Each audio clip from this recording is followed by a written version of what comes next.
iniciar con lo que es cáncer de mama.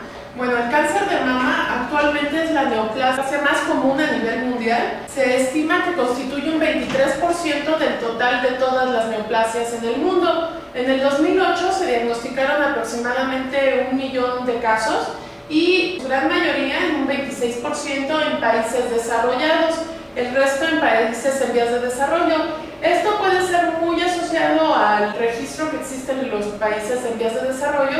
Sin embargo, bueno, hasta el 2008 su gran mayoría se diagnosticó en estos países. Ahora bien, actualmente el cáncer de mama es la causa más común por cáncer en mujeres.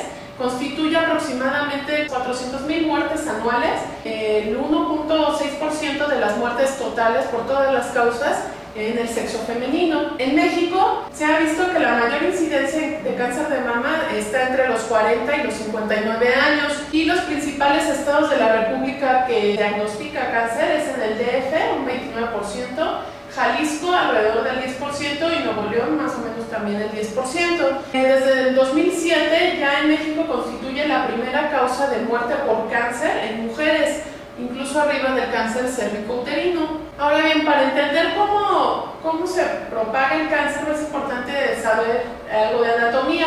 La glándula mamaria está constituida por 15 a 20 secciones llamadas lóbulos, que a su vez tienen secciones más pequeñas llamadas lobulillos, los cuales van a estar formados por las glándulas en sí, las glándulas que producen leche, y los conductos que llevan esta leche hacia el pezón, que se llaman conductos lactíferos o galactóforos. Entre los lobulillos y los conductos existe tejido de sostén, que es la grasa y tejido fibroso. También va a existir dentro de la mama vasos linfáticos que van a llevar todos los productos de desecho del metabolismo celular y bueno, de todas las células hacia los ganglios linfáticos. Los ganglios linfáticos que van a recoger la linfa de la mama van a estar a nivel de axila, arriba de la clavícula y detrás del esternón, y es aquí los primeros sitios donde hay que buscar metástasis a nódulos linfáticos. Bueno, ¿cuáles son los factores de riesgo para padecer cáncer de mama? Bueno, principalmente ya hablamos de edad y el género. También existe cáncer de mama en hombres, aunque es mucho menos frecuente que en mujeres. La raza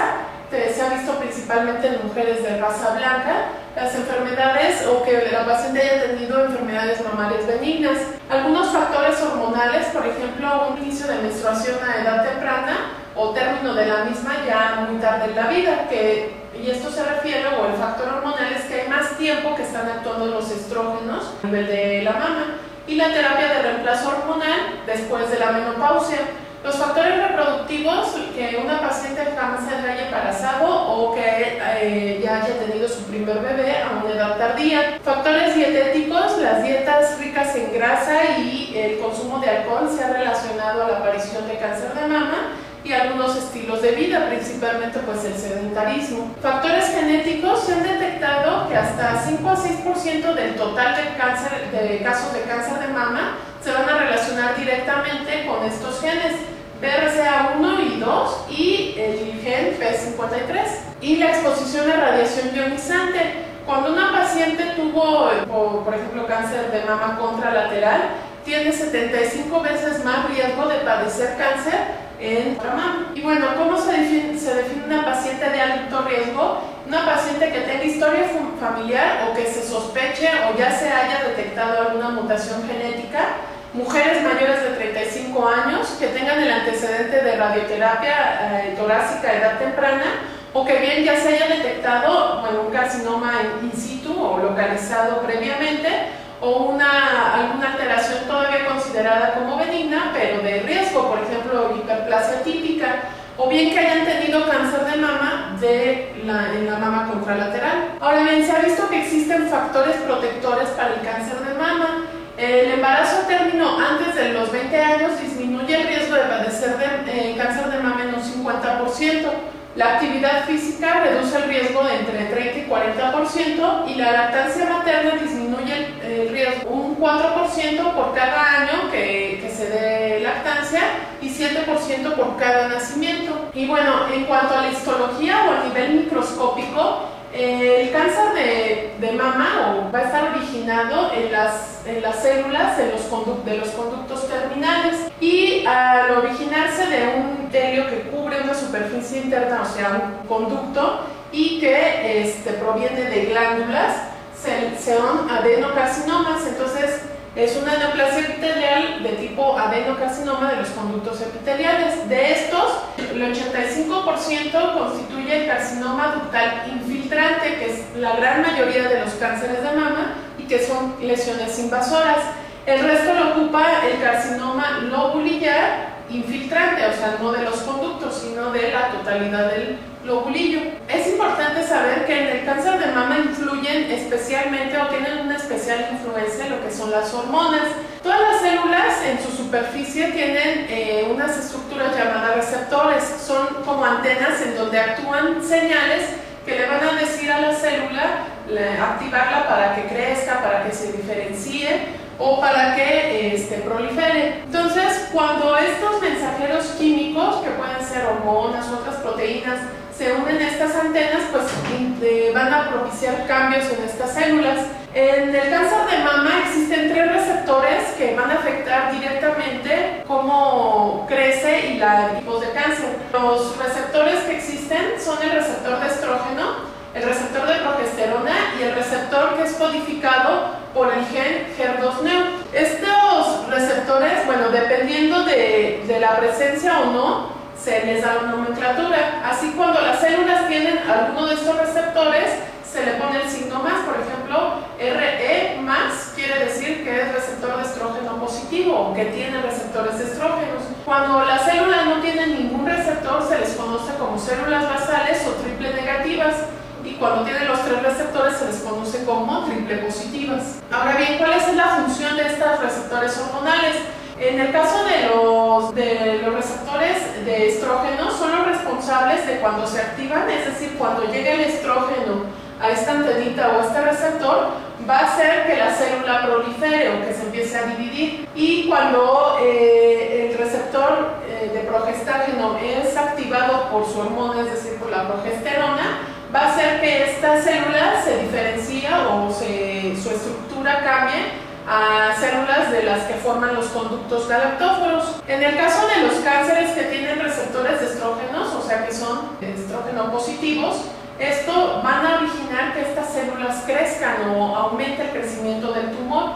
De ahí el tratamiento, el origen del tratamiento bloqueando este receptor del estrógeno. En cuanto al receptor codificado o que es sintetizado por este gen, el gen HER2/neu, este gen se localiza en el brazo largo del cromosoma 17, en la región 12, y este gen va a producir una proteína en la superficie de las células de la mama y de otras células, que hace que las células crezcan, se dividan y se reparen. Es decir, cuando se estimula este receptor, suceden estos cambios a nivel celular. El problema sucede cuando este gen empieza a haber muchas copias de él, entonces se empieza a sobreexpresar o a existir más número de estos receptores en la superficie de las células, y esto condiciona que cánceres que tienen esta sobreexpresión de HER2 tengan un rápido crecimiento y multipliquen rápidamente. El gen HER2/neu se ha visto que está sobreexpresado o hay muchas copias de este gen en hasta 18 a 20%, algunas literaturas hablan de hasta 35% en los carcinomas invasores. Ahora bien, el diagnóstico del cáncer de mama se basa en la sintomatología, en estudios de imagen y obviamente en las biopsias. Sin embargo, como ya comentábamos, es importante hacer un screening o una búsqueda intencionada de cáncer de mama antes de que se presenten síntomas y cambios a la exploración física, ya que estos ya nos hablan de una enfermedad más avanzada. Generalmente, cuando hay síntomas, la paciente va a referir que ella nota la presencia de un bulto o algún engrosamiento en el seno, que la piel de la mama va a estar hendida o va a estar arrugada, el pezón sumido o secreción incluso con sangre a través del pezón. En el examen físico podemos encontrar diferencia en el tamaño y forma de las mamas, signos de irregularidad, se puede corroborar el pezón invertido o sumido. Siempre es importante revisar axila y clavícula en busca de ganglios linfáticos y generalmente cuando se detectan, los tumores se van a detectar como una masa dura, irregular y que no se va a poder mover a la exploración. En cuanto a la imagen, la mastografía es el método sobre todo de screening o de búsqueda antes de que aparezcan los síntomas o que aparezca una lesión palpable. Se ha visto que desde que se utiliza la mastografía en búsqueda intencionada de cáncer, la mortalidad por cáncer de mama ha disminuido hasta en un 35%.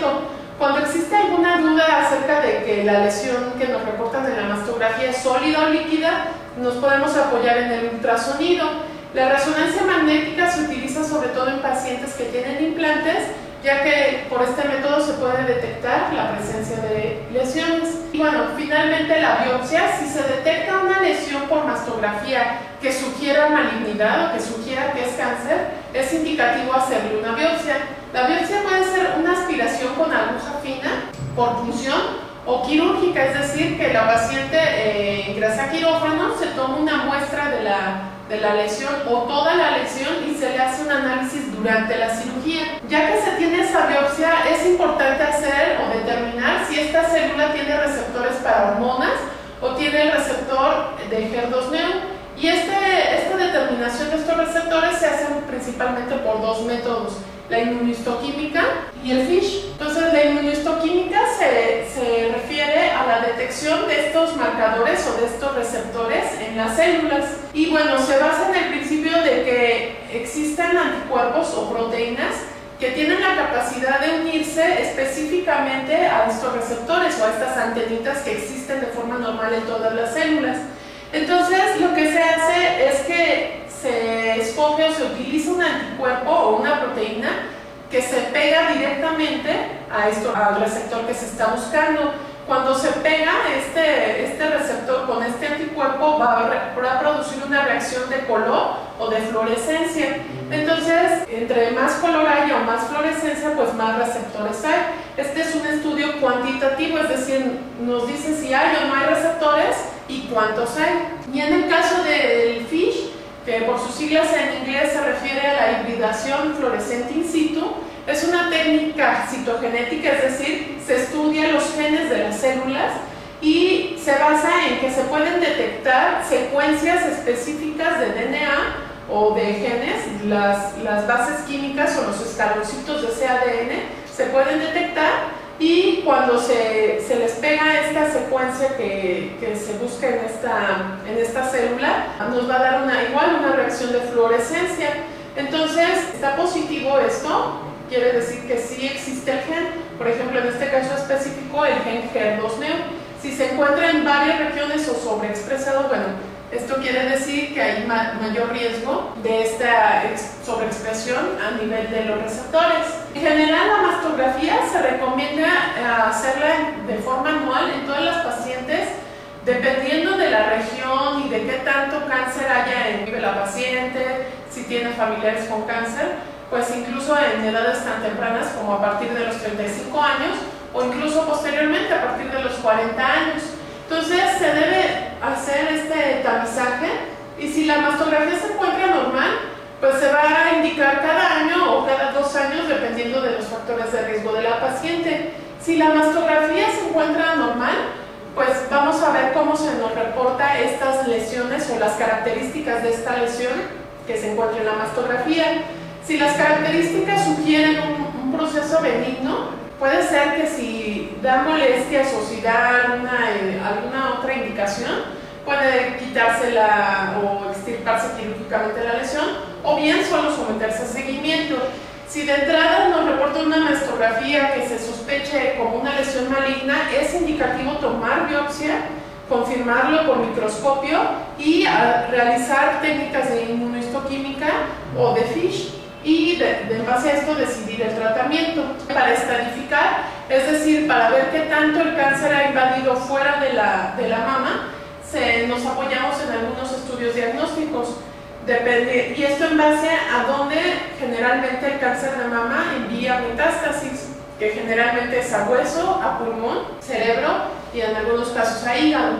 Entonces, la gamografía ósea se basa en el principio que se inyecta una sustancia radiactiva en sangre y esta sustancia se va a acumular en los huesos.